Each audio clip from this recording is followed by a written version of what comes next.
Yes, finally, I beat the Aftermath expansion story.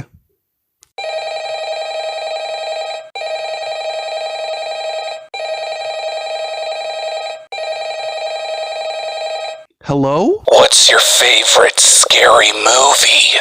Listen, pal, I don't know who this is, but this ain't the 80s anymore, or the 90s. You can't just randomly call people with a sinister looking type of voice and just randomly ask people what's their favorite scary movie. You know what? If I ever find out who this is, I'm gonna shove a sausage down your throat and shove starving dogs where the sun doesn't shine. You got that? No, no, no, no, no!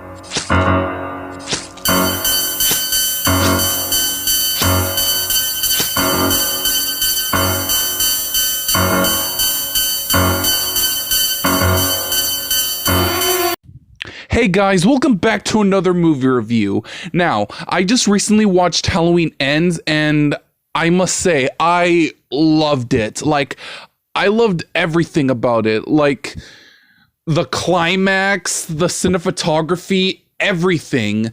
And as always, this is going to be a spoiler-free review, so I won't mention any plot points, spoilers, or anything like that. This is going to be my personal opinion, although I may sprinkle in a few spoilers from Halloween Kills, so spoiler alert for those who haven't seen that movie. Also, by the time this video will be uploaded, my Halloween Kills video would probably be outdated. So yeah, but leave a thumbs up for that intro in the beginning and let me know if you want me to do something like that in my other videos. Okay, without further ado, let's get into this. 4 years after the last encounter with the mass killer Michael Myers, Laurie Strode is living with her granddaughter and trying to finish her memoir.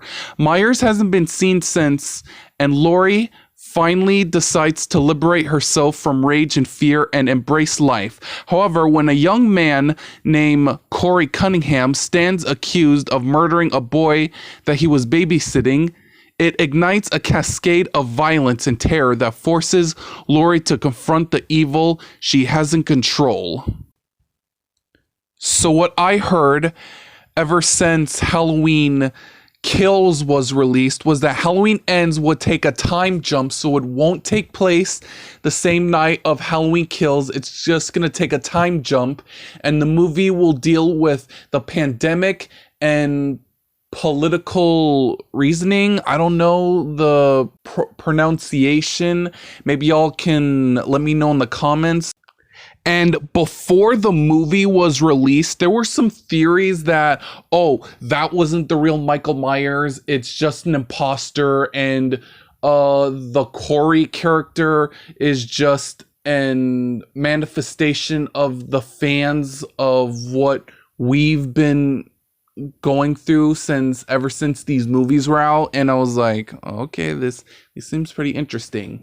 And also, my brother-in-law said that when I watched this movie, the plot twist would shock me, and when I experienced it, I was like, wait, what? So that's how it happened?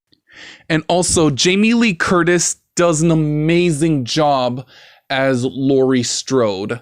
Like, she's not underutilized like how she was in Halloween Kills, which, by the way, spoilers for those who haven't seen this movie. So kudos for them for not underutilizing her. Now, here is where I'll get into the negatives of this movie, because I bet y'all aren't gonna hear me saying, oh, this is the best movie ever. No, some of y'all want me to rip this movie to shreds. Well, not really, but give you my personal opinions and the negatives about this movie. The one thing I don't like is how this movie is an insult to what Michael has been through, and it's just a slap in the face to him and us, the fans, who have watched these movies for so long. And as for the Corey character, like, I'm sorry if I sound mean and it's really effed up for me to say this, but I feel like there's no redeeming him. after what he did in this movie. Like, I know in the first act it was just an accident. Well, I'm sorry if I'm spoiling it, even though it's not a spoiler. But throughout the rest of the movie, I'm sorry, there's just no redeeming him. Like, I felt like the writers and the director and the producer just stopped caring and didn't know what to do with this character. So, yeah. And also, as I told my grandpa, my sister, and my bus driver, I said that he was just the puppet and Michael was just pulling the strings. So yeah. Now, the biggest question that probably many, well, not all of the fans, but maybe most of them are wondering, like, what does this mean? Like, is this the last movie for a long time now? Or are they gonna make more later on? I'm guessing not because, reasons, but I bet in the next 5 years that they'll just flat out reboot it again. Like previous movies, or like from Season of the Witch or the Thorn trilogy or H2O and Resurrection, even though they'll just completely retcon Resurrection out of existence. But yeah, I mean, they'll just flat out reboot it, like erase all canon, get a new different cast with maybe a fresh perspective. I mean, hey, I don't know. That's just me. All in all, I love this movie and I can't wait to see what this means for this. Like, I'm still betting that they might reboot it. But anyway, I give this an A+.